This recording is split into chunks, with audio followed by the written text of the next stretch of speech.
Greetings, everybody. As you all come into the room, I am once again delighted to see you, feel your presence, being together once again on this incredibly powerful full moon that we're having tonight, or today, as the case may be, depending on your time zone. We've been meeting for 30 years on the full moon to carry out this practice of global healing and now collective awakening. And this is such a special evening because we have with us my dear friend, beloved teacher, mentor, Deena Metzger. And before I introduce Deena, let me just say a couple more things about the practice for those of you who might be new to this gathering. It started in 1990 when I met a 106-year-old Tibetan Lama living in a cave named Charok Rinpoche. He was in a remote part of Nepal, and I found myself walking up the path with this incredible opportunity to literally meet the old wise man in the cave. And I realized I better figure out a pretty good question to ask him. And so I was pondering that as I was walking up the path, and what came to me is still my question, which is what can we do to bring healing and protection to the earth?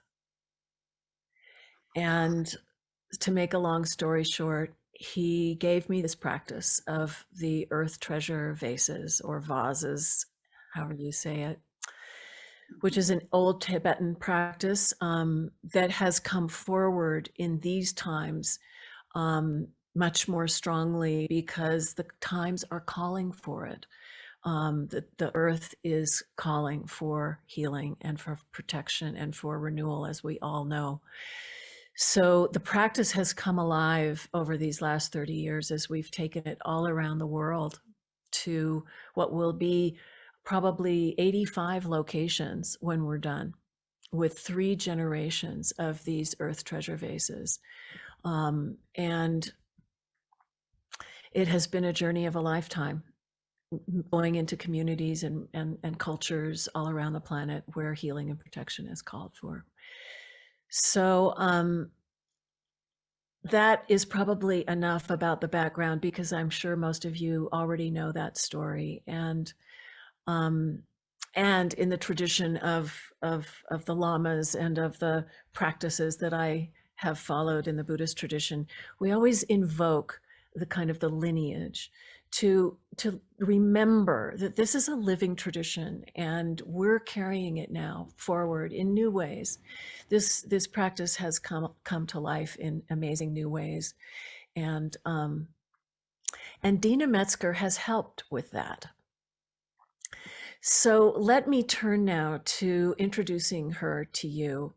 Deena is a poet. She's a novelist, an essayist, storyteller, teacher, healer, and medicine woman in her own right. She's taught and counseled for 50 years and developed her own kind of therapies to address personal and collective crisis on every level.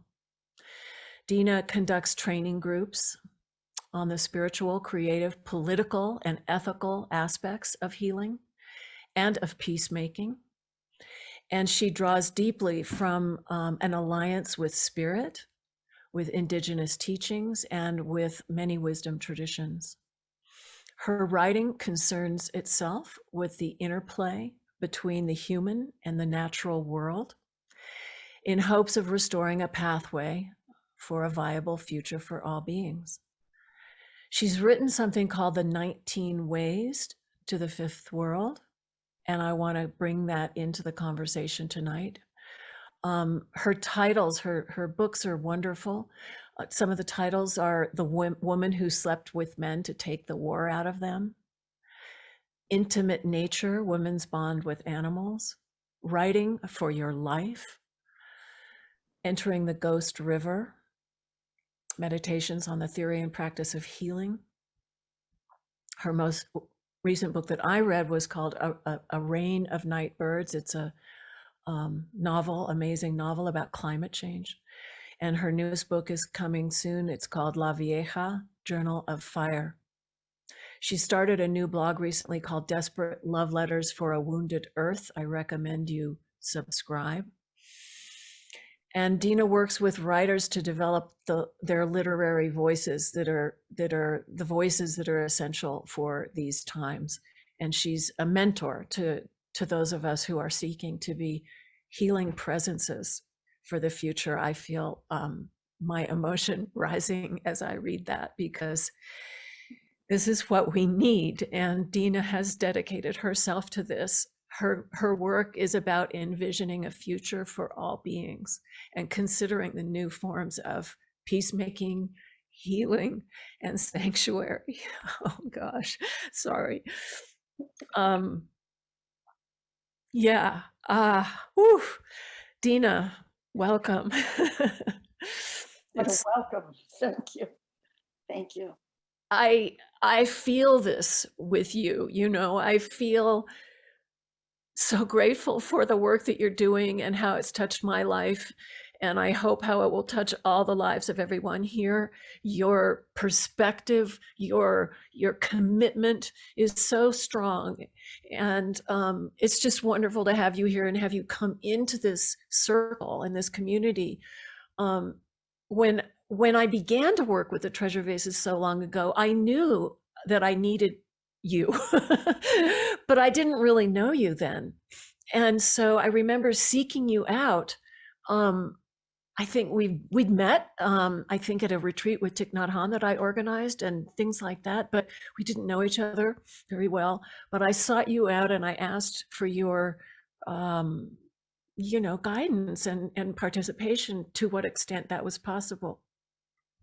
I realized as I was thinking about tonight that to me, you're an embodiment of what it means to be a sacred activist, which is, a thing that we talk about now, and that I consider this practice of the treasure vases to be also kind of an embodiment of. So this is interesting because I heard you say, I think you probably said a sacred activist. But yes, what I heard was a sacred optimist.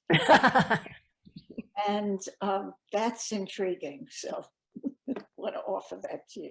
Well, that's good. I'm glad you're feeling optimistic in this moment, because there's a lot to feel not so optimistic about. Yes, but there's no choice. Yeah. It's ethically and spiritually required. So thank you. Thank you. We do it or not, we have to do it. We do. And that's what I come back to that over and over myself. It's like the reason why we're here tonight doing this practice is because we want to cultivate our optimism and our commitment to standing in that light, in that what we love and what we want to see in the world. So after we met, you were the one who suggested that the first treasure vase for Africa go to Liberia, where you had been doing peace building work. Oh, we have to go back. We do. Yes, we do. First, you came to an intensive. We spent a week together. You came to an intensive in Pine Mountain. And then I don't know how it happened that I came to see you in Santa Fe, and you had finished the first round of the Earth Treasure Vases. And you were not sure, as I recall, what you wanted to do. And we went up, we took a hike, and it was one of the most extraordinary days. We went up to the Cave of the Winds, which is right above Los Alamos. And I had actually been doing some work with a cousin of mine who was a geologist at Los Alamos and was trying to bring some healing, trying to bring some protection and some healing to that place. And we were profoundly concerned with what comes out of Los Alamos. It's, it's an epicenter of danger for the world. Mhm. And so we went up to this cave where you had a vision, you had begun the Earth Treasure Vases, is that right? Would you tell us what that was about? And then I'll continue. Well, when I started to work with the treasure vases, I was very moved by the notion of bioregions and feeling as if this area where I live, um, the bioregion is defined by the Rio Grande River, which runs right through it from southern Colorado all the way to the Gulf of Mexico. And here in right across from where I live in Santa Fe is Los Alamos National Laboratory, which produces nuclear weapons and has a tremendous amount of radioactive waste associated with that. And it was part of my motivation in my question about what can we do to bring healing and protection to the earth, to the old llama, was motivated by what do we do about this? And so the llamas who made the vases really poured a lot into those vases and made them very potent for us because of what we were trying to address. So I found through a friend this cave, which I usually don't name because I don't really want people to know that there's a vase there, but there is, and it's right up above the laboratory. And so I consider that location to be the center of the mandala. And then I went to each of the 4 directions from there in this bioregion and planted 4 other vases to make up the mandala, what ended up being the mandala. And now it's gone out in all these places all around the world, which we'll invoke during the meditation. And now we have this living being that is this mandala that is filled with Earth Treasure Vases, filled with our prayers and offerings that are doing this work. So that's how it got started. So being there with you and meditating with you, and as I recall, we may have different stories, but that's how stories are. You decided in the cave that you would do another round. And if I consider what you've done since, it was as if in that place that called forth this activity, you committed your whole life again, because you somehow knew what has transpired, that you were not just going to do a round and then you would be done, even though that's not how you framed it then. This was the practice that would define your life. And so when I think about you, I think about us in that place. Mm-hmm. And when I think about the vases, I think about them there. It's as if that was the mother of, Yeah. of it. And of course, being in the earth. In the Deep down. Yeah. Deep cave, deep, amazing cave. Yeah. Some of the people on this call have also been to that cave. So yeah, so there was a point where I realized I had to go to Africa. I'd been a lot of places and I'd had help from people here and there with the original vases, but I hadn't been to Africa and I knew I had to go. And it was you who told me where I need to go. Well, in part because I was working in Africa, but I had also been connected with Zimbabwe, so it would not be the only place I would think of. There was no question in my mind that Liberia, which had suffered the most brutal civil war and which was healing in part through the work of Everyday Gandhis, which was committed to grassroots peacekeeping ways, and trying to imagine that. And we were working there, Cynthia Travis, who had started this amazing organization. We were working with ex-child soldiers, and we were working with a former rebel general. We were working in what had been the most dangerous county. And we were working with people with their dreams and with their visions. And Cynthia had, through a series of dreams, had inspired what were called morning feasts. This is Cynthia Travis, the founder of Everyday Yes, Gandhis. yes. Yeah. And so a morning feast is the feast that you have when someone dies, and you need to cross them. You need everyone in the community or the family to be there. And the secret of it is you're all going to eat out of a common bowl. And in order to do that, you can't be enemies. And so here were all these dead in the Civil War who had not been buried, who had not been crossed. And with a small group of people, of traditional people, Christian people, Muslims, they created a morning feast. 1,000 people came.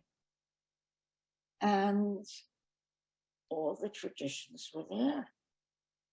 I mean, even when I think about it now, and it's just that 16 years ago. Stunning. How could the Earth Treasure Vase go anywhere else? Right. It's just had to be there, and you accommodated. Well, and I didn't even know where Liberia was or how in the world it would be, the treasure vase would be accepted in a place like that. But then I met many of the Liberian people that you were working with Everyday Gandhis. I brought a vase to a ceremony that you invited me to attend. And we began to fill that vase with prayers for peace for Liberia. And then I knew I had to go. And so it was 2009 when I went to Liberia.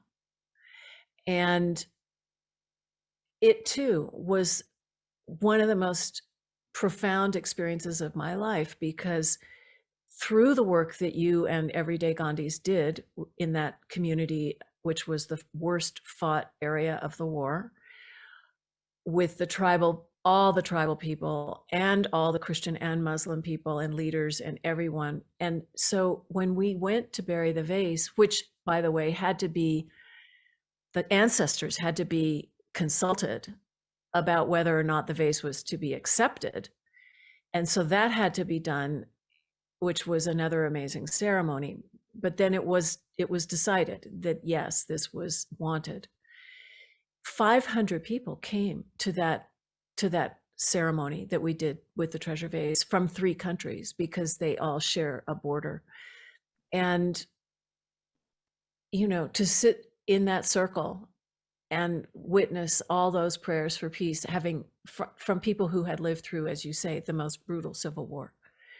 So all those people who were there, the 500 and the 1,000, yes, they were fighting against each other. They were killing each other. And now they were creating these peace ceremonies together. Astonishing. Yeah. And continuing to this day. And continuing to this day. And so when we buried the vase in the village outside of Wonjama, the elders said, now what? This was important. We want to remember what happened here. What should we do next? And that's not for me to say, because it's their land. What are their prayers? What do they want? So what was decided was to build a peace hut, which is a place where people can go to resolve conflict traditionally, and to be together in a sacred way, in a way of listening and peacemaking. And now, just to sort of fast forward, the nonprofit that I run has built 4 peace huts in 4 conflict-prone regions of Liberia, and worked for many years with these people that Deena introduced me to, ex-combatants, former child soldiers, women who stopped the war in Liberia, under the peace huts. And so this is this really extraordinary peace building work that took root in Liberia through, in my case, through the Earth Treasure Vase practice, and then to have been able to bring some of these same people to meet Thich Nhat Hanh and learn the practice of mindfulness from me and from him, and to bring that into the work as well. Yeah. And that that work of mindfulness was particularly important during the Ebola pandemic, Mm-hmm. because Bethelson and who else? Harper. Were Yeah. on the radio trying to give people some way of handling the incredible terror and chaos of Yeah. that time. They did a program called Conversations Under the Peace Huts. And it was a national radio program where they talked about mindfulness and nonviolence and bringing mindful awareness to the Ebola outbreak, which is also applicable during COVID, of course. Yeah. So thank you, Deena. I mean, my life changed completely and totally going to Liberia. And the treasure vase practice came alive in a way that it hadn't before that. And I'm still deeply connected to Christian Bethelson, the former rebel general that you mentioned, Harper Carmen, who is his great colleague and friend, who is so capable of in his peace building work, and Annie Nushin. I don't know if you ever met her, another woman who was one of the leaders of the women's peace movement. So there's much more to say about all of that, and someday I would love to bring those folks to our call, which I've done in the past, but not recently. But you know, this was a great gift. And Deena, you spent time in South Africa or Zimbabwe with Mandaza Condemned. Mandaza, yes. And he brought you a practice. I was thinking about this too, because it was sort of like me receiving the treasure vases from this old lama in the cave. You met Mandaza and he gave you this practice of dare, which you've been carrying out for many, many years. Can you tell us what dare is and how it works and what it's shown you? I mean, that's probably a big question, but Yes, what is it? Dare is the gathering of there are 2 people here at least who come to Dare regularly. So I'm looking at Lori smiling as I'm going to try to explain what it is. She's happy. The gathering of the community on behalf of healing. But it's the gathering of the community with the spirits. It's deeply listening to the spirits and deeply listening to the earth and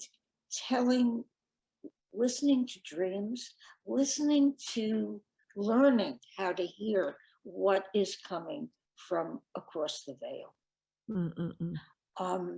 And of course we made it our own, because how else could you do it? Dara means council. And when we were in Zimbabwe with Mandaza, so we sat in council all the time. We got up in the morning, we told dreams, and we sat in council, and healing occurred in council. And often the spirits really came in. They did their version of a sweat lodge during council. They did immersion in water. Dare is being in council with the spirits and healing in whatever ways are right for that community in that moment. Mm. So we've done it since April 1999. And we used to meet here on the land, and we will soon again. But 2 years, through the pandemic, of course, we've done it on Zoom. Who could believe that it could happen on Zoom? But how could this happen on Zoom, right?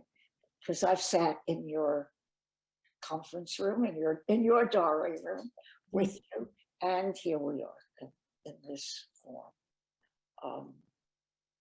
And in the Dare, you have different parts to it that go on for many hours. And there's a dream sharing, and there's a council, and can you just sort of say what some of those components are? So when we were on the land, I do Zoom in 12-hour segments. That makes sense to me. I'm the only person on the planet it makes sense to, but 9 hours or 12 hours or whatever. So when we met on the land, people came for healing. And so we spoke to them, and what's the story? I guess, what's the story behind the illness? And then the person would tell the community when we gathered, and we would gather around them and in prayer and with music. Incredibly profound. Why healing occurred, I would never dare speculate, but people left different. And maybe it was just the essential healing of community, that the community had gathered on behalf of someone who was suffering. Yeah. What an extraordinary thing. And it was totally sincere. So that was the first part. Then we would have a meal together, also incredibly important. Just break bread. We did a little ritual of breaking bread, blessing the bread in whatever languages were spoken, and then to eat a meal together. And then we sit in council, sit with a question that a group of conveners understands is the necessary focus for the community at this time. And then when it gets dark, we tell dreams. We tell dreams in the old ways, understanding that dreams are sent to the community, to the tribe, by the dream spirits to address traditionally certain questions. How should we live? What is the true nature of the world? What is the ethical system? How do we treat each other? Teaches us how we treat each other. What is happening in the world that we need to meet? And what do we need to change in ourselves? It's quite interesting now, after meeting this way for so many years, the dreams have changed. And when we meet on Zoom, we sit in council. We start in the beginning, we just address whatever's necessary in terms of healing. And then council question comes up. Council's held by the conveners. And then we tell dreams. More and more frequently, one person tells a dream, another person tells a dream. Suddenly we realize we could be 7 or 8 people who've come in with a dream. It's the same dream. And so it is clear, it's verified each time that the dreams are not psychological. That thinking of dreams psychologically is a distortion of a way of touching profound wisdom needed at this time. To say that the dreams are for us when they are for the entire community Yes. is major. Yes. Yes. That gives you a sense of. That gives us a sense for sure. And And I think the other thing is that over time we hear each other's stories and we carry these stories. And so if you think about a community as being a group of people who know each other's stories, those stories create a culture. And that culture becomes a foundation that holds us. hmm, hmm, hmm.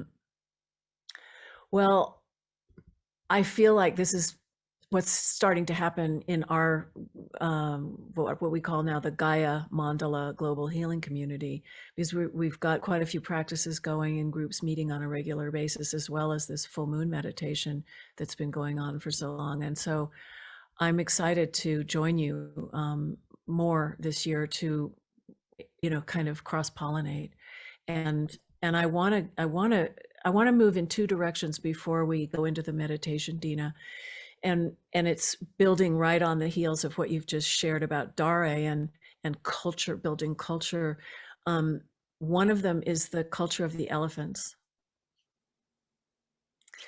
And the other one is to talk about the 19 ways. So let's start with the elephants, because I just feel it's important to bring in the other beings. And you have had an amazing cultural experience with elephants over many years. And it also is really touching to me. So can you tell us about maybe the ambassador? As the ambassador in 1998, probably, I'd had a crazy thought. I wanted to sit in council with Mandaza's people, and I wanted to sit in council with the elephants.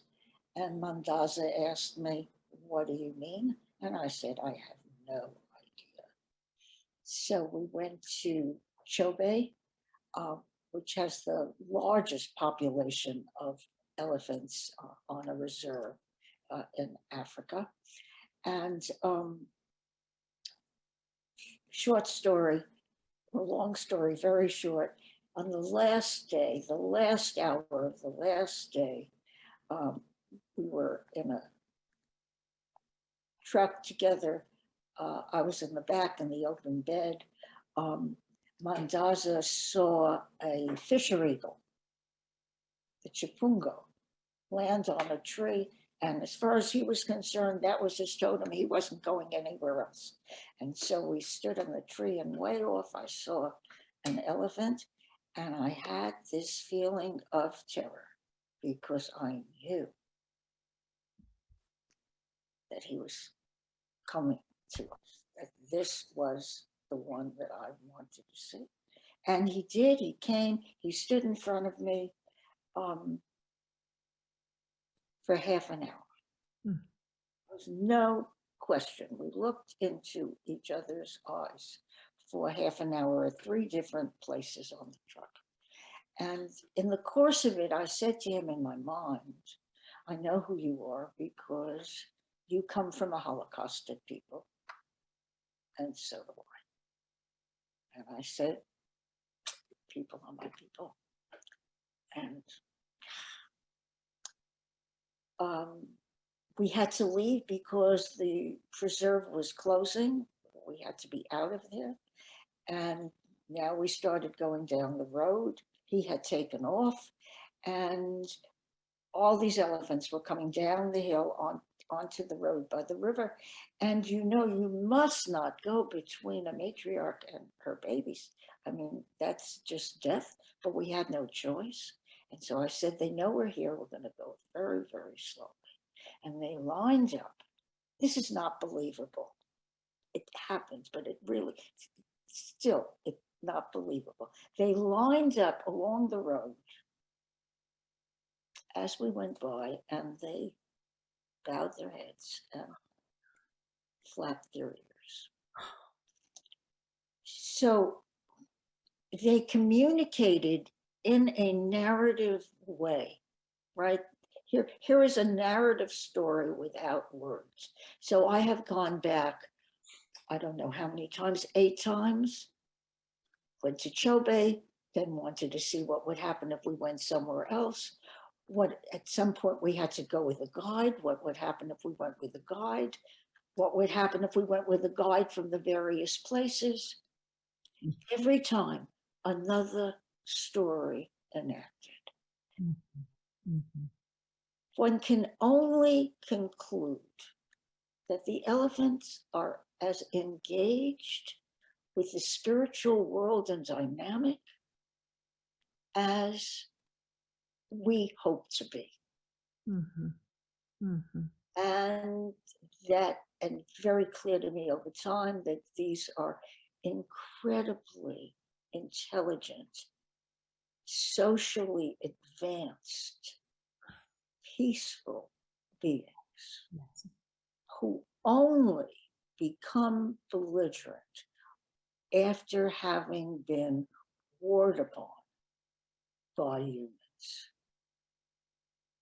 And so Yeah. what we see is happening all over the world, where people who were never warlike begin acting in horrific ways. They've learned it from Western culture.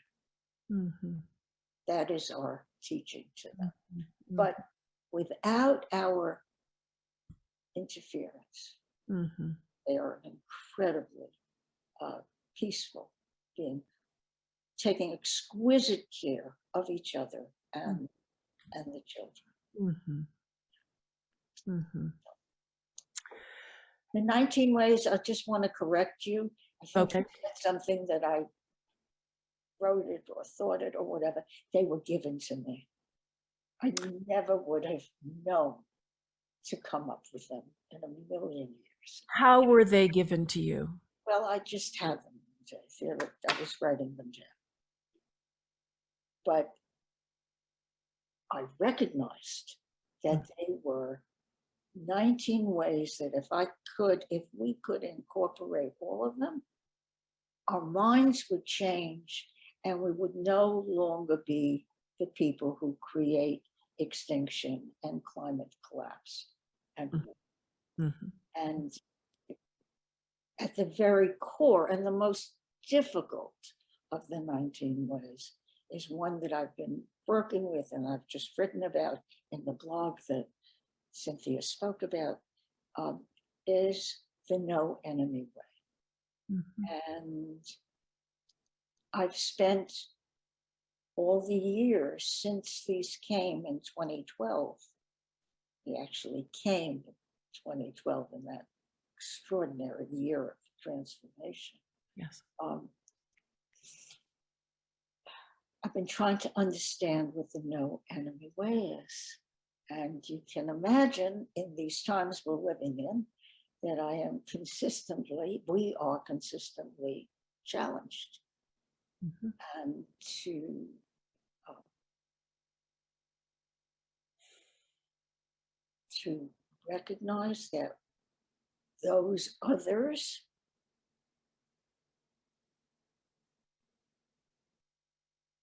also must have reasons Mhm. for the way that they are acting. So to meet everything with respect and curiosity.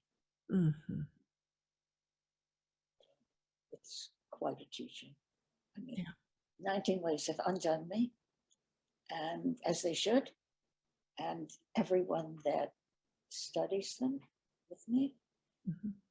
But the task is to change our minds so that all our responses are free from what for me is the devastating philosophy of Western imperialism.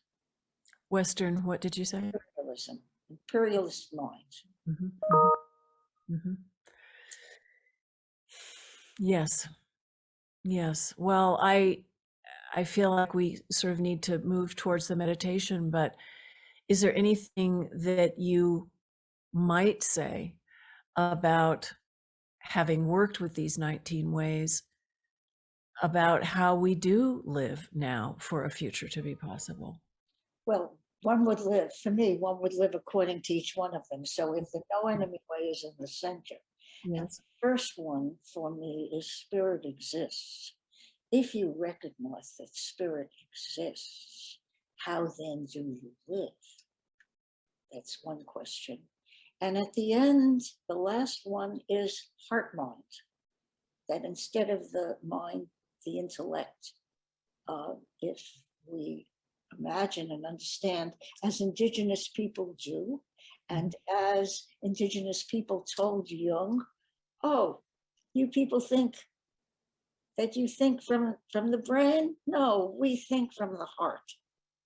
So if every thought and decision is made from the heart, we're already in a different world. Mhm. Mhm. Okay. And the absolute presence, beauty, wisdom, and essence of the natural world. The natural world needs to be honored. And if we could live according to its laws, then we're also in a different world of interrelationship, interconnection. Uh, Yeah. Thank you. Thank you so much okay. for providing another path, another Dharma door, as some would say. Um, and one of the 19 ways is the pathless path, right? Where we enter into the great mystery and open to that. So I have the greatest respect for you, Deena, and so grateful for your visionary capacity to help us all to see and heal. And I want to invite everyone here, either on the call or listening later, to explore those 19 ways um, and all of that we've been talking about, and to take this conversation into our hearts, Into your hearts. Yeah. so that where the place that we act from going forward is connected to the web of life and to our deepest heart of hearts and our deepest caring. And the vase can facilitate that. This little holy vessel is a receptacle for exactly that we pour our hearts into, and then we plant in the earth in places where that is needed. So I've brought out, this is what I call the mama vessel. This is the last of the original treasure vases, the first generation that I received from the old lama. And it's holding space for all the rest of them to be buried, and then this one too will be buried. And we don't really know where. But as we go into the meditation, I would like to ask you, Deena, as you're receiving the meditation, and we'll all, just to say, we're going to open the lines after the meditation for everyone who would like to make an offering, say a prayer, or reflect on some of what Deena has shared. So your time will come. But for now, it's like a chance for us to be a vessel, to contain all of this, to be with it. And Deena, for you, as a mama vessel, because I know in Liberia you were called Mama Deena. So this is a mama vessel, Deena. And I'm going to open it, and I'm going to ask you, as you're taking in the meditation tonight, if there is a particular place in the world, or places, I mean, we'll invoke many locations, and we all know there's things going on everywhere, but I'd like for you to, have the chance to direct your prayers into this Mama vessel on all of our behalf, however you are moved to coming out of the meditation. Not So, now, but then. yeah, I mean, is there anything you would like to say now going into this? No. So then we'll go into the meditation and we'll see what comes, because we're opening to that larger um, world of spirit and Gaia, Mother Earth, to inform us and take us where we need to go. And I see you've raised your hand, Laurel, and I'm not taking questions right now or comments, so I can lower your hand for you. But come back to us afterwards. So the vase is open. And once again, just deepest gratitude to you, Deena, for being with us tonight, and very much looking forward to further reflections on the other side of this meditation. So what we usually do, because we're going in now, is to actually turn off our video so that we're able to just be present with the meditation itself. And we'll turn on our videos on the other side of it. So I'll see you on the other side. We'll start with a bell and some opening verses, and then we'll go into the meditation.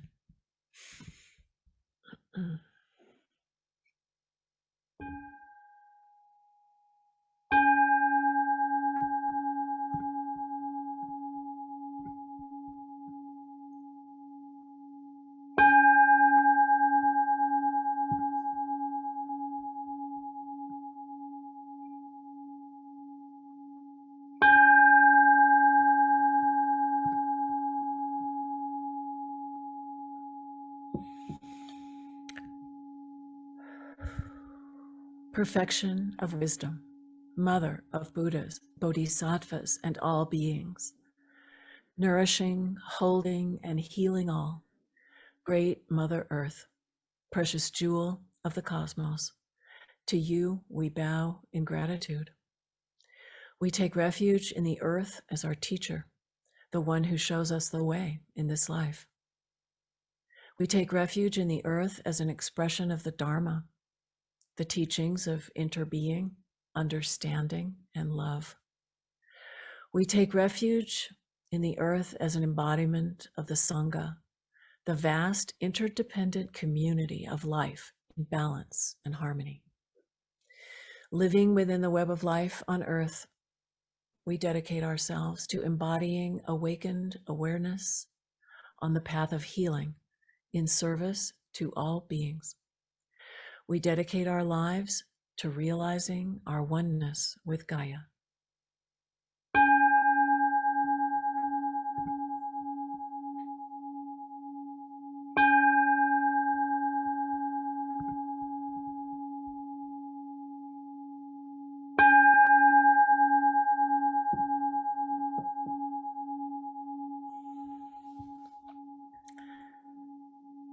So breathing in and breathing out, let's allow our bodies to relax as we come into this present moment with our breath guiding us ever more deeply into right here, right now. Breathing in, deep and slow, breathing out.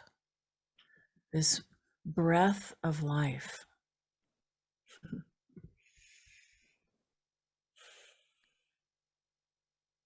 And as we take a few more deep and slow in breaths and out breaths, just sensing a feeling of stability and calm,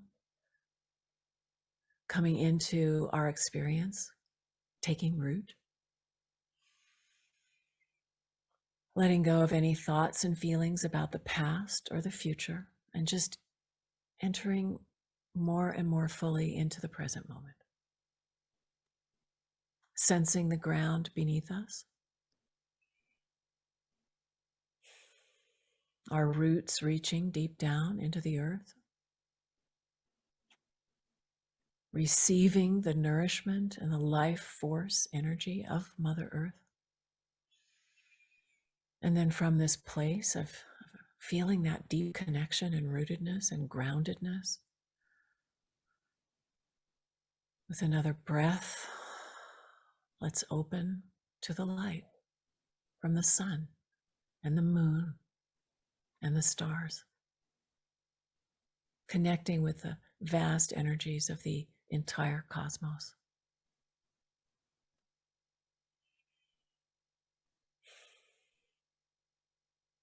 And let's acknowledge now the presence of the ancestors, of the original indigenous peoples of the lands that we each inhabit,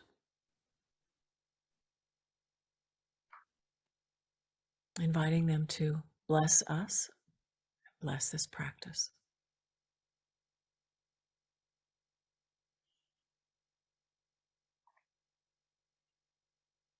And calling also on all of our sources of inspiration, our own ancestors, elders, teachers and guides,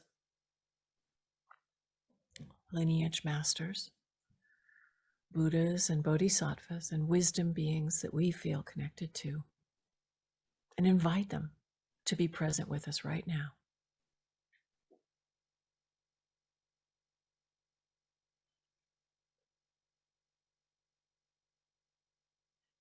Feel their presence. Invite their blessings to enter you and enter everyone who is present for this meditation. And receive the blessing now of their love, support, guidance, healing, and clarity. And as this blessing enters you, feel this love and caring coming all the way into your deepest heart of hearts. And breathe it in. And breathing out, send this love and caring to everyone who is present in this circle. And breathing in, receive the love that is being sent. And breathing in, receiving, and breathing out, sending this love and caring all around our community.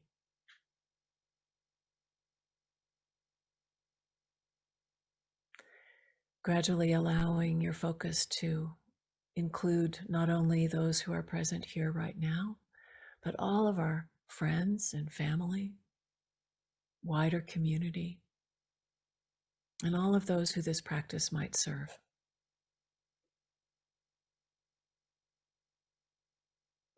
And imagine our circle gradually growing from our homes, neighborhoods, bioregion, country, and continent, to include all beings in all places everywhere, embracing the whole planet with our love.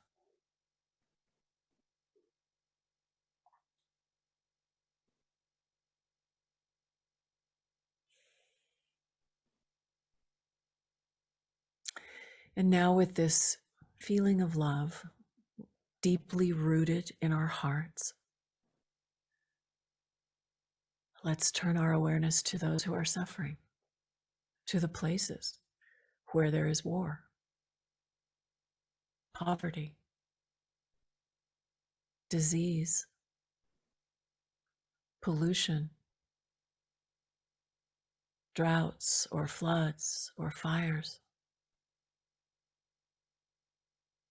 wherever the need for healing is very great. And breathe in this suffering.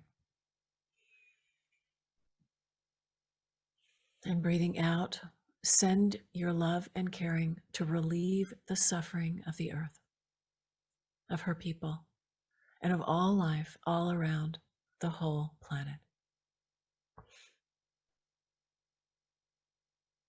Imagine that where there is hunger, we send food. Where there is thirst, water. Where there is homelessness, shelter. Where there is war and conflict, peace. Where there is sickness, well-being.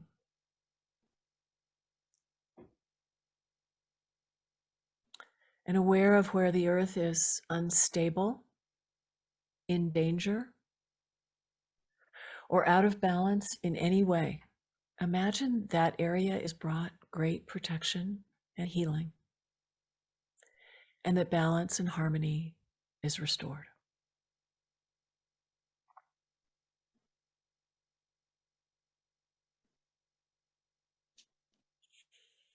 Now recall the beauty and the goodness of life, the riches to be found everywhere in nature,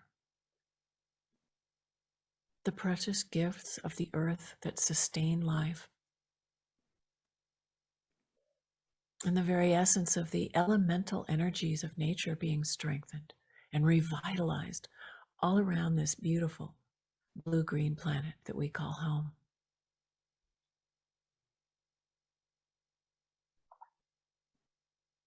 And as we call into our awareness the presence of the Earth Treasure Vases that have been planted or are in the process of being planted around the world, imagine that together we are pouring our love and caring in the form of light into each and every little clay pot buried in the body of Mother Earth as our offering. Imagine each Earth Treasure Vase radiating the light in every direction, sending healing and protective energies wherever it is needed, in whatever form it is needed. See the light like a rainbow streaming forth from each of the vases. White, yellow, red, blue, green, and all the colors in between. And breathing in and breathing out.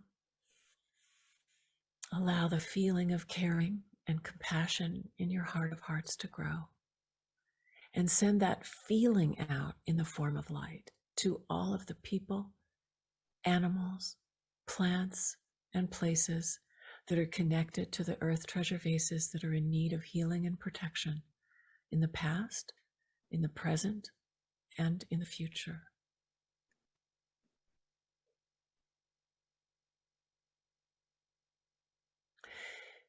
Beginning at the center of the Earth Treasure Vase Global Healing Mandala in a cave above Los Alamos National Laboratory in New Mexico, the birthplace of the atomic bomb. To the north at the source of the Rio Grande River in Creede, Colorado. To the south at the mouth of the Rio Grande at the Gulf of Mexico. To the east on top of Mount Baldy above Santa Fe. And to the west on top of Mount Chicoma, known as Sycamore, to the Tewa people of New Mexico, who are the custodians of the sacred lands where this mandala began. And now, having established the center and the four directions, see the mandala growing in every direction. To the Indian Point Nuclear Reservation on the Hudson River in New York, to the headwaters, old growth redwood forest in Northern California, to the Punta Cometa on the coast of Oaxaca in Mexico, Vilcabamba, Ecuador,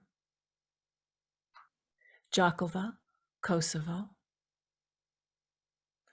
the Lawrence Laboratory at the University of California in Berkeley, the Taodam Forest on the border of Thailand and Burma, the village of Ein Karam in Israel, Palestine, Hiroshima, Japan, the cloisters in New York City after 9/11, the Biosphere 2 in Oracle, Arizona, the Martin Luther King Freedom Center in Oakland, California, the source of the Ganges in India, the source of the Amazon in Peru, the Southern Pacific Ocean, 93 feet down in Agum Atoll, the Trobriand Islands, Papua New Guinea, the Arctic Circle, Alaska, the Kogi lands of the Sierra Nevada de Santa Marta, Colombia, Talawayan Village, Lofa County, Voinjama District, Liberia, West Africa, the Blyda River Canyon, Limpopo Province, South Africa, the Giza Plateau in Egypt,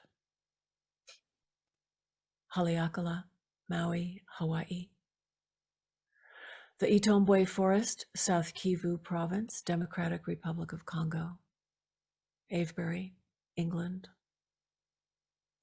Bindaluk, Jawan Country, Catherine, Northern Territory, Australia, and the second generation of Earth Treasure Vases in Gobernmong, Arnhem Land, Australia, the Mackenzie King Park, Ottawa River Valley, Ottawa, Gatineau, Canada, the original garden in Findhorn, Scotland, the Great Stupa of Bodhanath in Kathmandu, Nepal, the Flint Hills of Kansas in the heartland of America, the Santa Cruz Mountains near Silicon Valley, California, the Valles Caldera of northern New Mexico, Pornolulu, Bungle Bungles, the Kimberleys, Australia, the village of Utqiagvik at the edge of the sea in northernmost Arctic Alaska, the Hanford Nuclear Reservation on the shores of the Columbia River in the state of Washington, Mount Ryozen above Fukushima, Japan, back to where it all began at the cave hermitage of Charok in Nepal, to Margaby County, Liberia, in the base of an old ironbark tree on Dityul Mountain in the Budawang Wilderness of Walbunja Country, Yuin Nation, southeastern Australia. To our root temple, Tolu Gompa in Nepal, the Munzur Valley in Turkey, and to Serpent Mound in Ohio. And may we also include now the 13 treasure vases still awaiting their destination, and the Earth Treasure Vases being stewarded now to southwestern Australia, New Zealand, the Bering Strait in Russia, Delphi in Greece, the Ashaninka lands of the Amazon forest in Brazil, Korea, Arhuaco territory in Colombia, a vase dedicated to healing racism in the United States, to Antarctica, and the third generation of treasure vases recently crafted, now in the hands of stewards who are taking them where they need to go.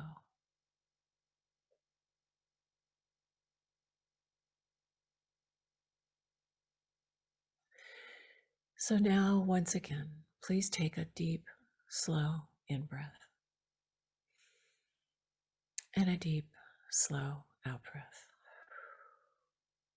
And imagine that all that is needed to relieve the suffering of the earth can be seen as light radiating out from each of these earth treasure vases all around the whole planet in every direction. Imagine this healing light flowing out from the vases, filling the whole global Earth Treasure Vase mandala with the powerful energies of our love and our caring.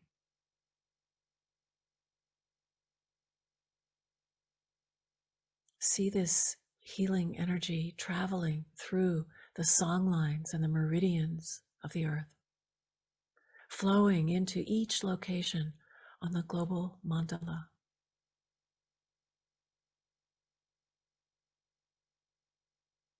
See the mandala like a web of light embracing the whole planet.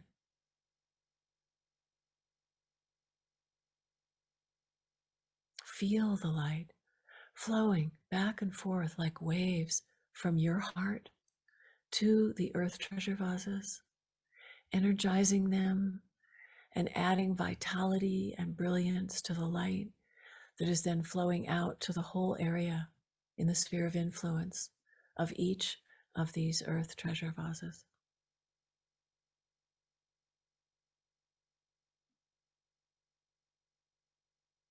And now imagine this light also flowing into your own location, your own special spot in nature. And feel the collective spiritual intelligence of the entire global Earth Treasure Vase mandala, activating your node on the mandala and entering you as a holy vessel.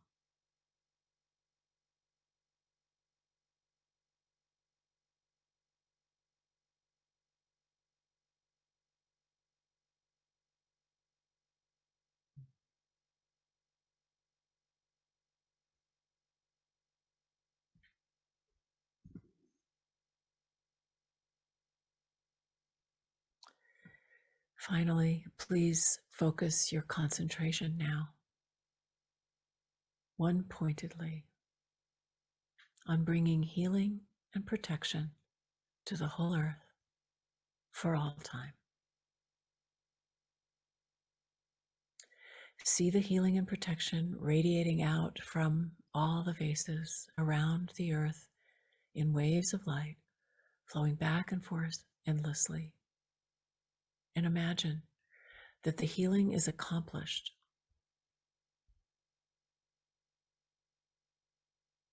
and the vitality of the earth is completely restored.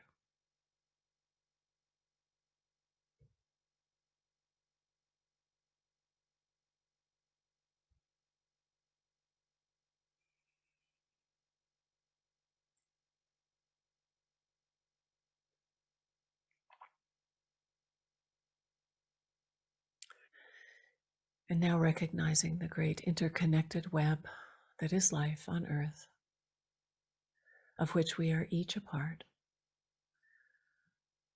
Let's give thanks for this precious, sacred time and pray that the compassion and peace that is our true condition may bring supreme happiness and benefit to the earth and to all beings.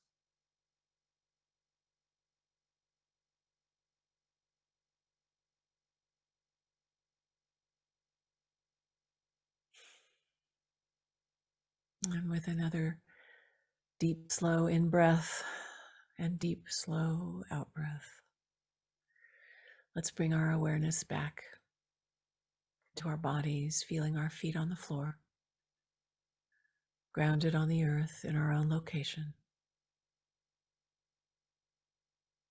and wiggling our toes and opening our eyes and returning to the circle for sharing.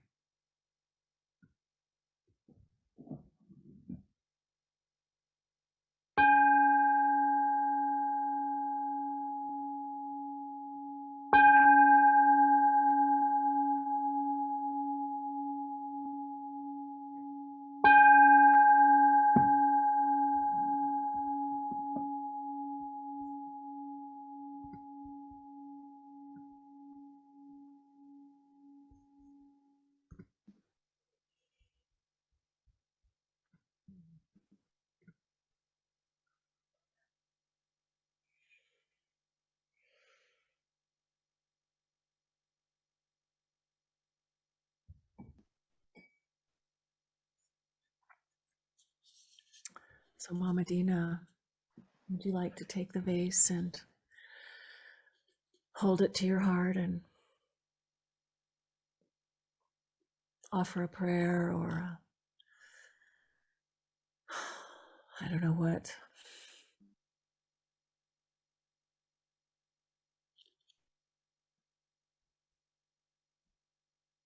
What came to me during the entire time was I couldn't find a place, but I could find peoples who needed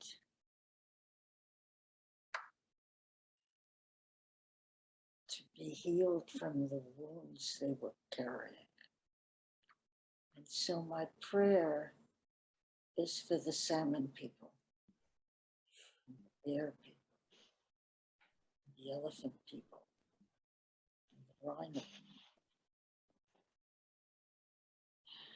and the eagle people, and the tree people, and so on. And so I think these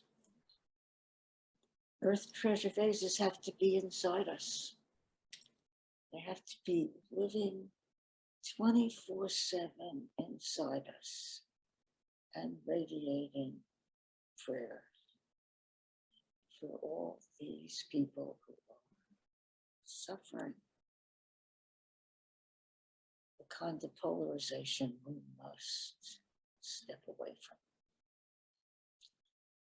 That's what I offer. Prayer for the others, may they not be other. And may they heal, and may they thrive, and may they return to the joy that is theirs.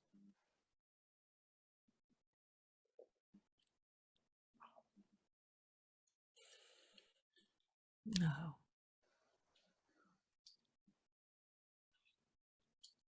Thank you so much, Deena. May it be so. May it be so.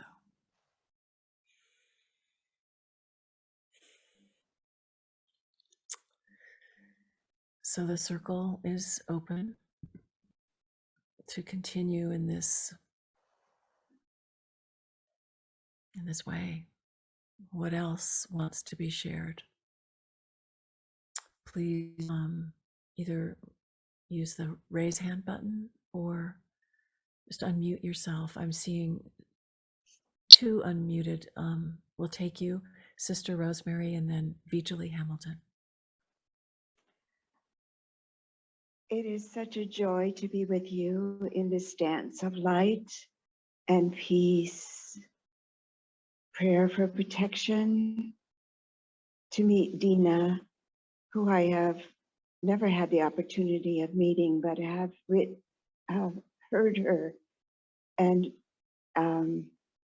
read her beautiful stories of the elephants. And as she so beautifully put it, that the treasure vases have to be our hearts and the light extending. Tonight, I'm in the desert of the 5 bands of Kauai, where we have this beautiful mountain range, which I have often felt deserves a treasure vase. And so we're in this huge windstorm and sandstorm. I wasn't sure I was even going to be able to continue to be on, but for some reason I am. I think it's to present these prayers from here. There's great needs here, especially for the guns, the gun violence that is everywhere. You can't go anywhere here in the desert without hearing shots fired.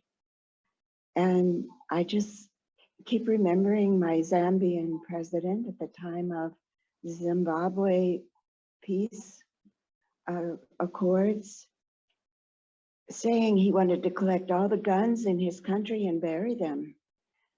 And he's closed all of our borders to have Gandhi's nonviolence. And we achieved peace. With the Zimbabwe achieved peace. Mandela achieved peace. But we still have so much violence, especially in this country. Mm. So I would also like to bring my puma. My forest was set afire 2 years ago, and the pumas are out searching for territory. I'm wearing this cosmic puma, which is a solar puma from Peru. And it sort of embodies our climate change also, the sun. Here we have had over 120 degrees in the summertime. The climate change is affecting the desert very much. And the storms, the winds are so much greater. So I just bring all of these intentions to the vase, to your love, and join you in this prayer. Thank you, Sister Rosemary. It's wonderful to see your face finally after all this time. Thank you for being with us and offering. Oh, one more thing. I just happened to see the dance of Meladoma in his burial, his funeral. And if you remember, I had a dream recently when you, at our last, I think it was the last session, honoring Thich Nhat Hanh. And just recently they showed all of the dancing that went on for days and nights at the funeral of Meladoma in Burkina Faso. So I bring his spirits here too tonight. Mm-hmm. Thank you so much. Okay. Well, I want to welcome Vijali Hamilton to come forward. Wonderful to have you with us tonight, Vijali. So special for me to be here with the two people, my women friends that I love so much. Deena, so many years you've been in my heart and physically in my life.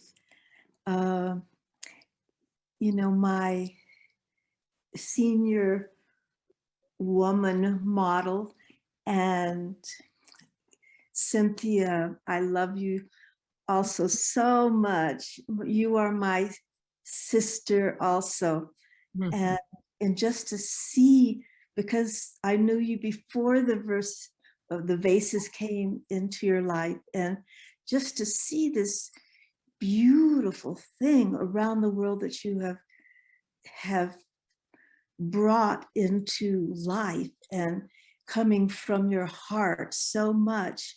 I just feel it, just what you wish for this earth and planet, and people just spewing out into these forms around the planet. And oh, I wish I was there just to give you a hug, and Deena, the same. It's just such a wonderful moment for me to be here in your circle. And Deena, that you're here, part of this circle. And I'm here in my retreat place. It's 40 acres on the top of a mesa, just a little south of Santa Fe. And it also is the center of my world wheel that I have started in 1986, and was blessed by Thich Nhat Hanh too, and Cynthia's bringing me into that circle in 1987. Thank you so much. What a gift that was, that has stayed with me my whole life. And I just, as in this meditation that you've given, I could just feel that moment of intensity where all around the world where these vases are, in this center where you have pointed out and brought to birth here, I was feeling like your energy and all of our energies in this circle tonight was really healing this planet and healing the lives of the people that are in so much pain and suffering, and all of the animals that are being killed in forest fires and dying from our pollution in the oceans. You know, it was just like they were being embraced, and that the earth took a step toward being purified from our carelessness. Yeah. So I could go on and on, but I don't want to take your space, but I just want to give you both my love, my total love and respect. And I want to be in your physical presence soon, both of you, if it's possible.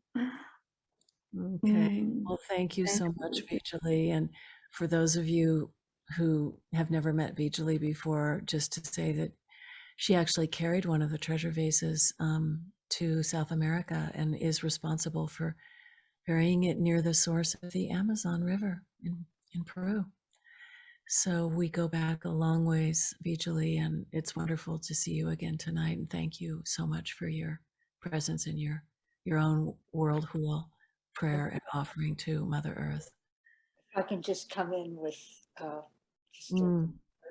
Vijali, I'm just a few feet from the place where you lived on this land and made sacred, and I wouldn't be sitting in this place if you had not come here originally. So it's so wonderful to see you. Mm-hmm. Love you. Beautiful. The song lines are happy between here and there. Yeah. All right. Well, thank you again, Vijali, and let's keep moving. There's a lot of people in the circle, and we would love to hear from as many of you as we can. So I'm going to call on you, Stephen Comey, and tell us where you're calling from, by the way, as we go around.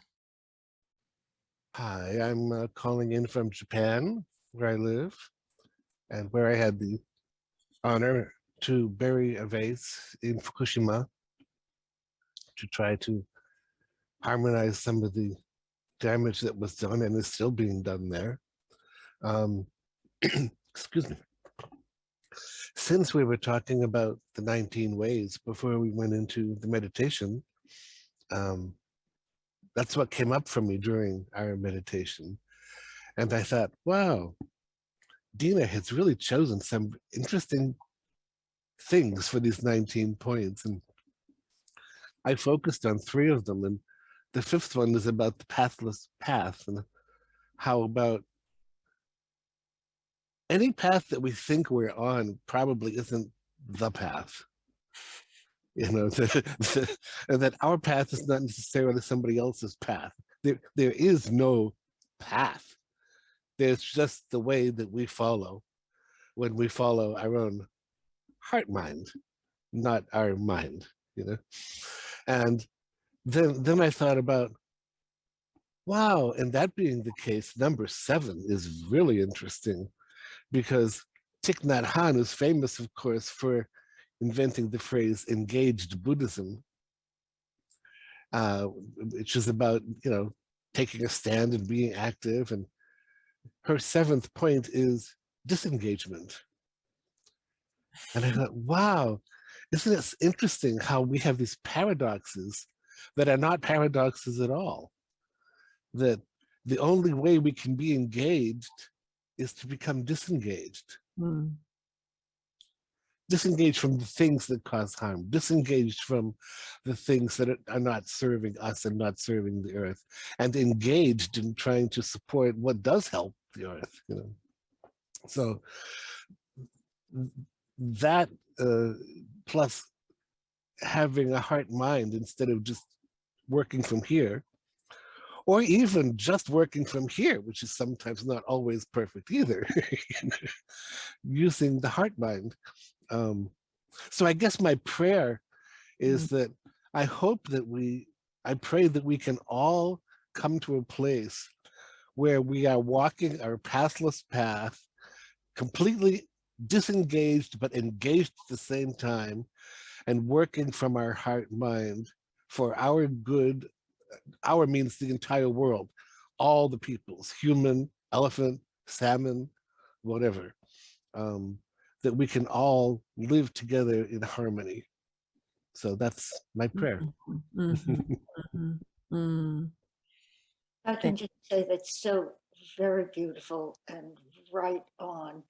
But what precedes disengagement is bearing witness to, deeply bearing witness to what harm is being done and how we collude with it, and disengaging from the harm we do. And then we can be engaged. So. Thank you for that clarification. Yes. We started with you, Deena, talking about your prayer of basically no separation, right? No othering. And in Buddhist terms, we would talk about non-duality, right? Holding it all as an offering on this pathless path. Oh, anyway, thank you, Stephen. Beautiful. Maybe so. Yeah. Who else would like to come forward? All right, Laura Lynn. Good evening. Can you hear me? We can hear you. It's hard to see you though. Oh, You're kind of. maybe is it too dark in here? It's pretty dark, but it's okay. We can hear you. Ah, look at that. Okay. I am pleased to announce that as of February 2nd of this year, the very last day, my person who took the little vase to Antarctica planted it in a bed of crystals on the eastern slope of Mount Erebus. God. I found out 5 minutes before this call. She sent a photo and I emailed it to you because I don't know how to share it, but it's an extraordinary event. And so my prayer for the Mother Vase is to have all beings know that our prayers are answered and that working together, we can fly to wherever we need to go to bring peace. Wow. Oh, wow. Thank you, Laura Lynn. That is such incredible news. The process, as all of you might imagine, of not only taking a treasure vase to Antarctica, but actually planting it there is something that is quite astounding that we managed to do. And should not be discussed terribly openly because Antarctica is a pristine place, but it was done in the most perfect conditions, and it's done. It's done.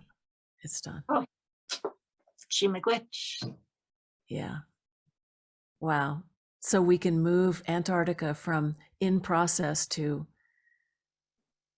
one of the new location, and it's feeding the mandala now. Wow. Please tell your friend thank you from all of us for bringing herself to that task on behalf of the whole earth and all beings. Antarctica is a place that is rapidly changing as our world is rapidly changing. So yeah.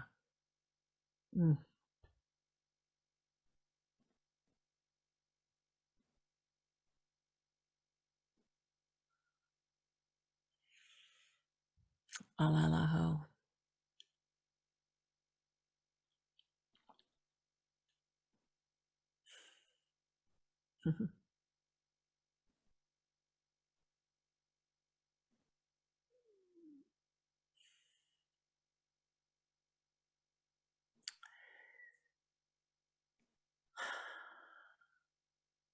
Feel like we could dedicate a whole call to this at another time, Laurelyn, just to really direct our focus in this way.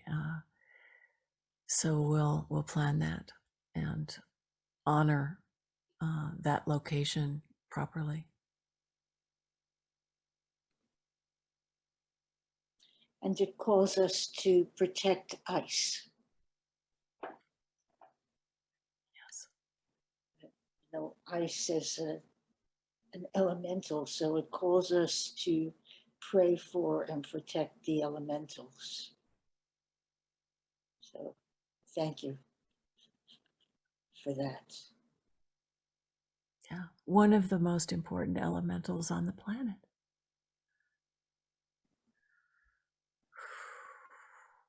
Yeah. Mhm. Mm.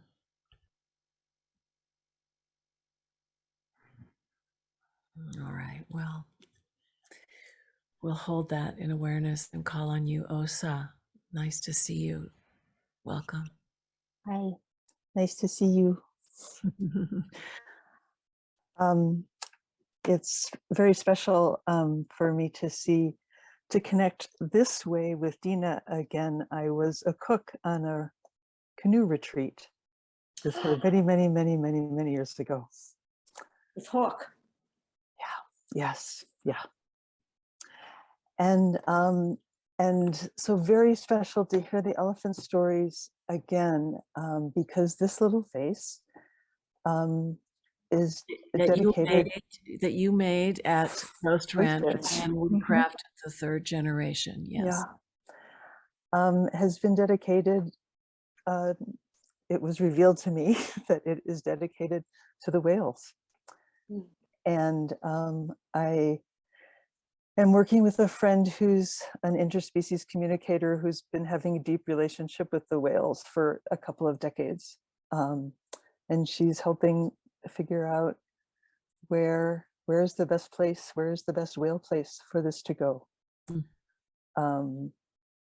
And if you ever come to Santa Fe again, or if anybody is in Santa Fe, to go to Santa Fe Community College, where there is a life-size replica of a blue whale that was made from plastic recovered from the Pacific.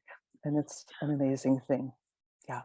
So when we were just there recently, the vase said, "Oh, the whale and I, we're a thing." So it's wonderful, Deena, to see you, and Cynthia, it's wonderful to see you and everybody else on the call. And my vase calls out to its Ghost Ranch sisters. Wonderful. Thank you, Osa. Thank you. Yeah. I have some ideas about whale locations.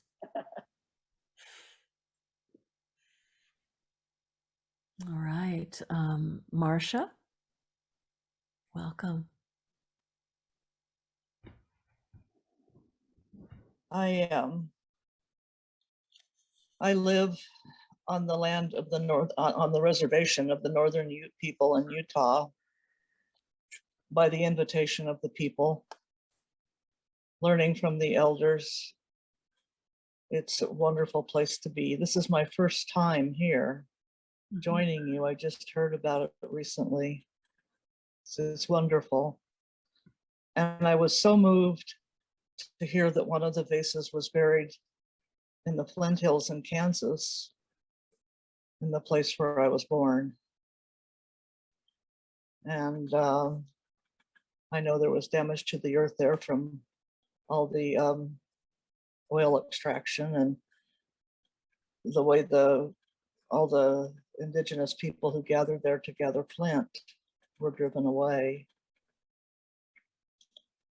So that was moving to hear that, and I just wanted to say thank you. No, you're welcome. Thank you so much for coming. It's wonderful to have you here, Marcia. Thank you. Hope to see you again. All right, Mary Lou. Hello, I am coming from South Berwick, Maine.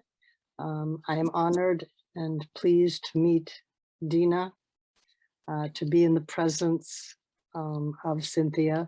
I just cannot miss these gatherings. But I do want to say quickly, just before I came to this, I was part of a conversation here in Maine. The Wabanaki people, there are basically 4 tribes, the Penobscot, the Passamaquoddy, the Maliseet, and the Micmac. But right now, there is a bill up before our legislature, which our governor is not interested in signing, and she is a Democrat. And it's about tribal sovereignty for the people. So prayers, please, for the people of the all the communities in Maine, the tribal communities, and a prayer that our governor perhaps change her mind. She's long stood in the way of this. These particular tribes do not have some of the same benefits as other federally recognized tribes. So there's been this constant problem with the state versus the tribes, and especially the issue of the waters of the Penobscot River. The state has said that the people of the tribe can own the island land in the middle of the river, but nothing to do with the waters. And they have no say in taking care of the waters. And so anyways, I'm not articulating very well, but the tribal people of Maine just deserve our prayers. Yes. Okay. Thank you so much, Mary Lou. It's a special part of this practice as it's evolved over the years to recognize the importance of the lands and waters of the indigenous peoples all over the world, and to restore balance to the earth by restoring right relations in these ways. So we offer that prayer into the mandala and underline it many times.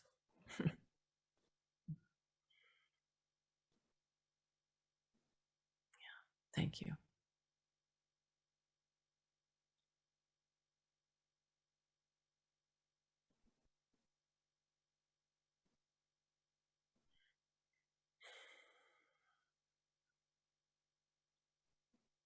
Yes, Olivia, welcome.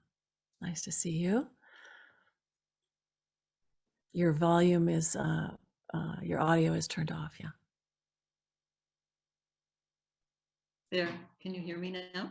Yes, Yeah, hi Cynthia. Thank you for this beautiful evening. And it's wonderful to meet Deena for the first time and to be with everyone. I'm in Vancouver on the traditional unceded and ancestral territories of Musqueam, Tsleil-Waututh, and Squamish, the Coast Salish people. And during the meditation, I felt the prayer coming for the babies and children that are being found buried at the residential schools in British Columbia. We've known that they were there, but now they're being found, so it makes it more real. And so my prayer is for their healing and peace and through time, and also for the healing of the perpetrators, their ancestors and descendants, so that all can be free to act in ways of benefit for humanity now. yes. Yes. And then that was such wonderful news about Antarctica. I'm so lucky to have gone to Antarctica on a 10-day trip. And it's such a magical, mysterious dream time. Deena was talking about dreams, and there's something about it that, because there's no roads and no structure, no man-made structure, and the way the weather is unpredictable, like it can be misty and clear, and then there's all the white and the ice, and there's something about, even in the day, it has a dreamtime quality. And while I was there, I had a series of healing dreams that were really powerful for me. So I just want to add a blessing of light. I just saw so much light when we heard about the Antarctica base being in place. So yeah, I just want to offer that blessing of light, and that it spread through the mandala. Beautiful. Thank you, Olivia. Yeah. And maybe also, when you mentioned the children's bodies in the residential schools and that whole situation, hearing you, Deena, talking earlier about the ceremony in Liberia that was done to mourn the dead, and just to take a moment right now to, in our own little ways, to mourn the dead that were never properly able to be mourned in that situation. Yeah, thank you. I actually meant to make that link, because those little souls, they're crossing, and we can help them cross, any of them who haven't been able to. Yeah. Thank you. Okay. Thank you, Olivia.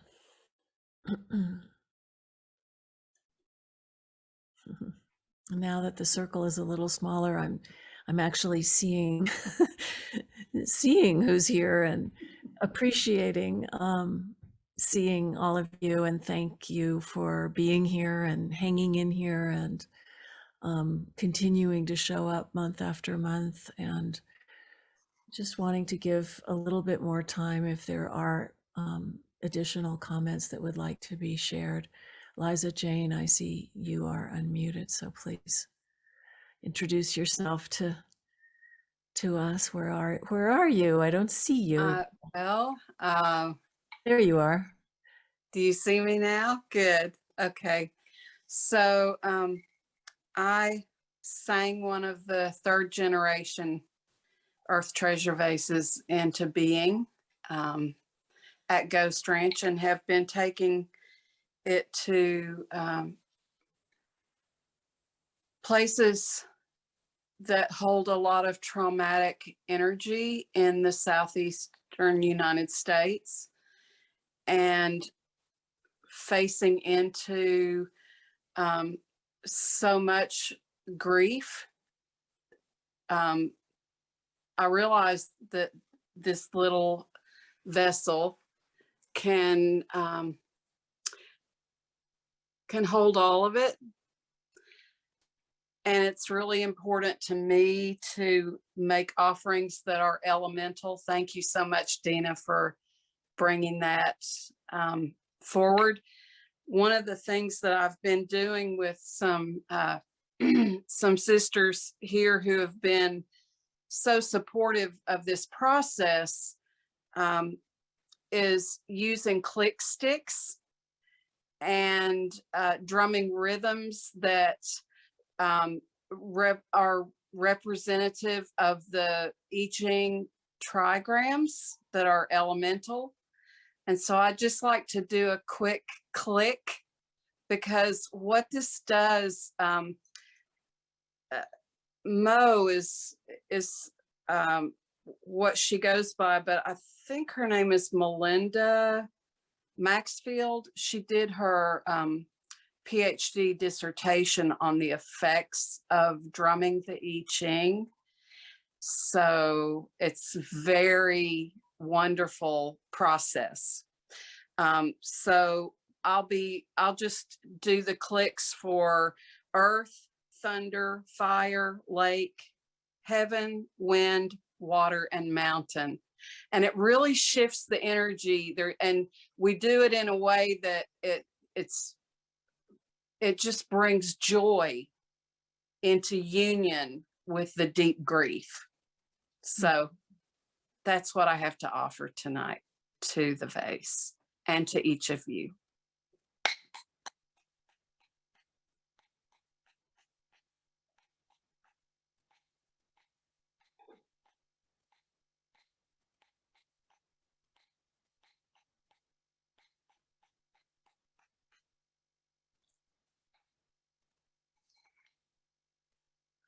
Thank you so much, Deena.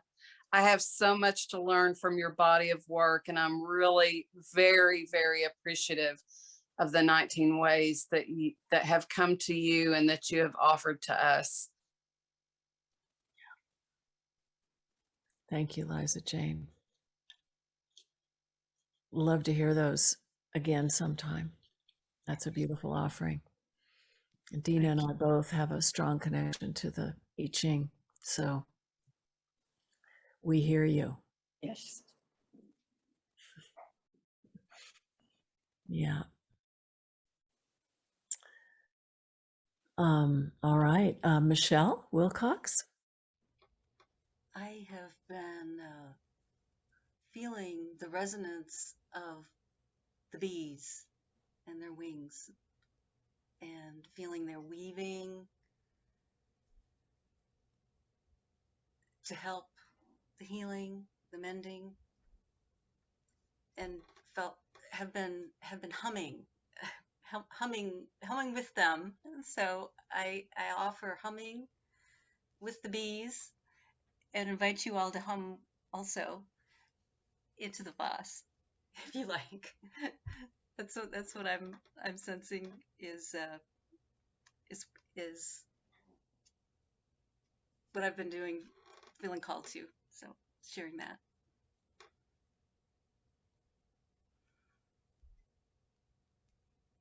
And then the image of a honeypot comes. And all that sweetness as well. Mhm. All right, thank you, Michelle, for the bees. Keep us all humming. Yeah.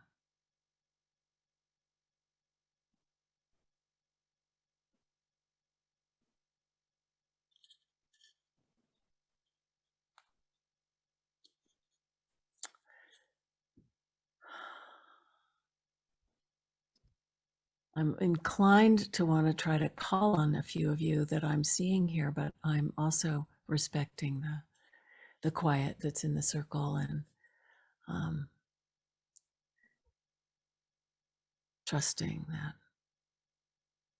that silence is one of the 19 ways, is it not, Deena? Yeah. It's a gift to be intimately together in the quiet. Silence, solitude.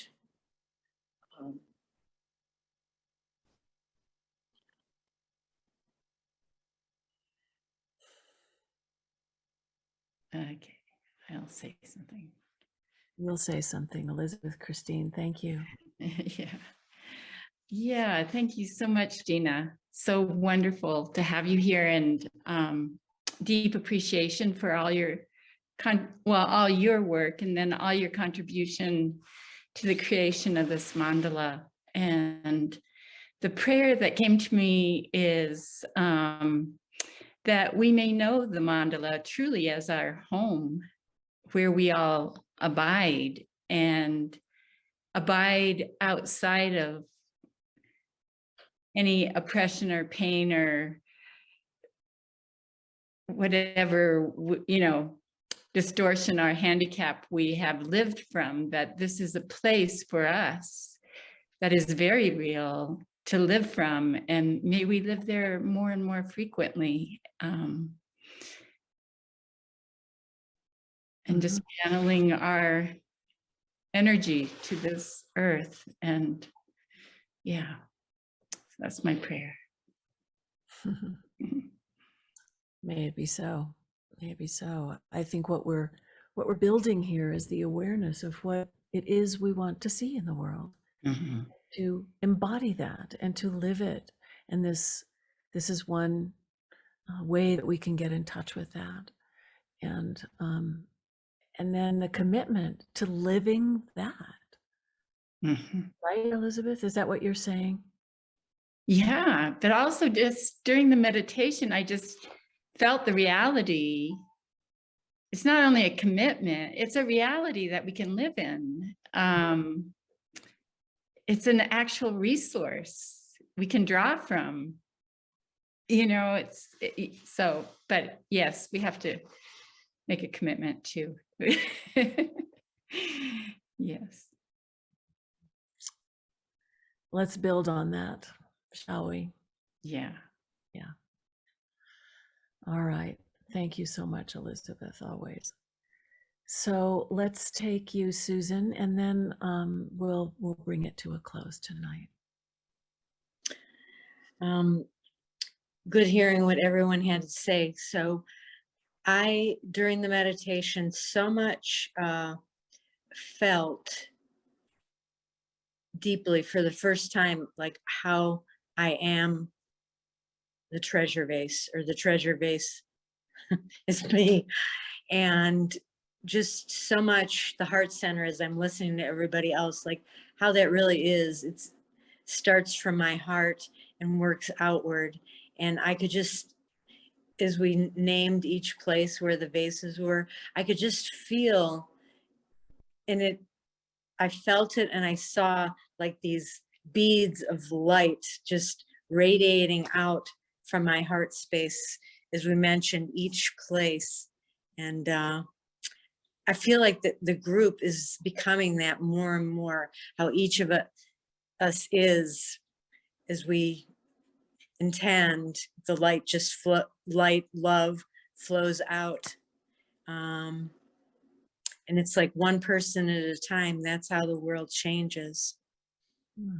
And so in each month, because I've been coming more for the past years or so, and just it's intensified the more times I've come, and others have been well, you started it obviously, but more and more people enter, and then the resonance is just picking up momentum, and then the universe is conspiring to help us.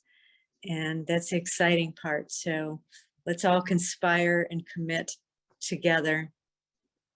And so thank you all. Thank you so much, Susan, for seeing what you see and being here and embodying that. Yeah. And the other thing I saw in the mandala is how it spirals out. You know, it's just this we're creating, and probably it's been said before, but we're creating this whole vortex and reinforcing this vortex of light, love, and let's heal this up. So yeah, and as the Dalai Lama said once in my presence, I was happy to be there when he said it. Prayer is not enough. We have to work. So we pray. We do what we're doing here. We change our minds. And then what? We engage. What is it, as another great teacher, Andrew Harvey, says, what is it that wakes you up at 3 o'clock in the morning? That's what you love. That's what you care about. That wakes you up. That's where you engage, and then to engage from the heart, so that we're not reproducing the same old patterns that create suffering in the world, but are really part of a new story. So all of these things weave together into this amazing mandala, and go out and get planted like seeds in us and in the world.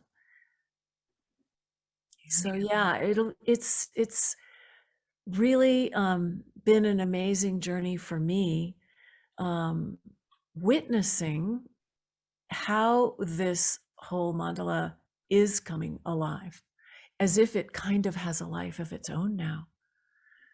So what's happening? You know, what are we creating here? Oh, thank you, Susan, for bringing that out. Thank you. Yeah. So let's bring our circle to a close by returning to you, Deena, and just asking if there's anything further that you would like to reflect back to us, and closing, you know, comments, prayers, insights, offerings. Well, this is what's coming to me. As you gave the list, as you told us, as you showed us the circles that the mandala is carrying, and I had to think as best as I knew what was happening in each one of those places that called the vase to it. Why there? So some of them, of course, I know, like Los Alamos or the Columbia River and the devastation there. The work, just like the 19 ways, they're so easy to read and speak. They are so hard to understand. The self-scrutiny that is required, the rigor and the devotion that is required to change or to bring love and heart to these places, to create one's life in the shape that's required so that things change.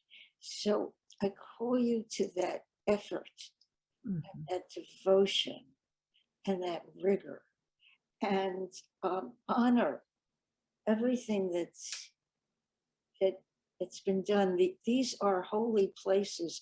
If they weren't before, they are now.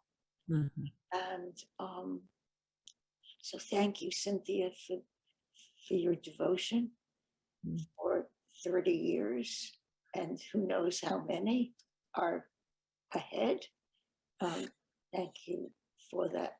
It is that kind of devotion that is required to see the peace and the restoration of beauty in the natural world that we all are hoping for. Yeah, it takes everything. Everything. We give our lives to this. This is our life on Earth nowadays. This is the time that we're living in. That's why we're here. Yeah. Yeah. And so then, as I've discovered, and I'm sure you have too, and everyone here, that it's impossible to do it alone. So we need each other. We meet together. We find each other. We recognize each other, and we cultivate this together. And together we're strong, as they say in Congo. So that's also part of the devotion, you know, to each other. You know, is one of the 19 ways, the recognition of the wisdom, necessity, beauty of community. Yeah.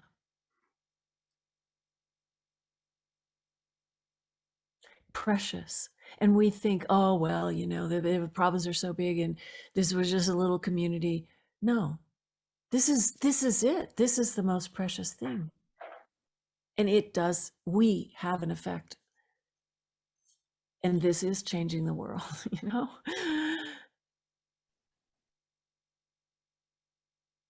So we have reclaimed once again our great purpose. watered the seeds. Watered the seeds. And they're in here. And thank you very, very, very much. May they grow. May they bear fruit.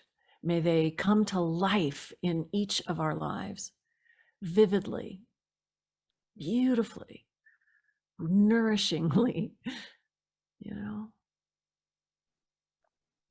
And may we not forget, may we not turn away, may we keep it alive. Whatever form that takes, whatever it looks like. To be a vessel. To respond. Even when we don't know, you know. And that's even better, right, Deena? To not know? Better or not better. It's how it is. It's how it is. We don't know. And increasingly, we know we don't know. Yeah, no, that's a good thing. So thank you again, Deena, very much. It's been such a joy and pleasure and honor to have you with us, and just so glad we got the chance to bring our worlds together. And I hope we can continue to do so in different ways as we go forward from here.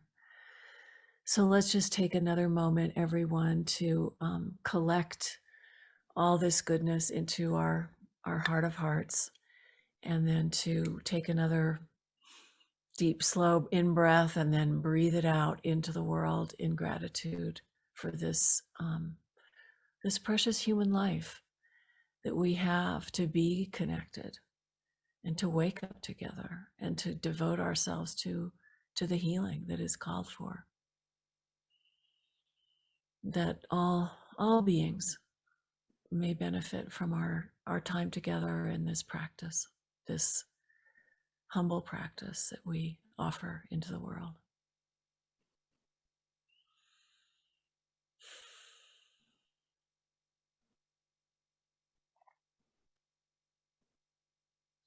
I'll post the comments from the chat into the mandala, which is our online discussion group. If you would like to follow up or add anything to this call there, the recording will be there as well, and we'll send the recording out too. So many blessings, everybody. Stay safe, stay healthy, be happy. See you again next time. Alalaho. Alaho. Much love, Deena. Aloha. Many blessings to you all and for all beings.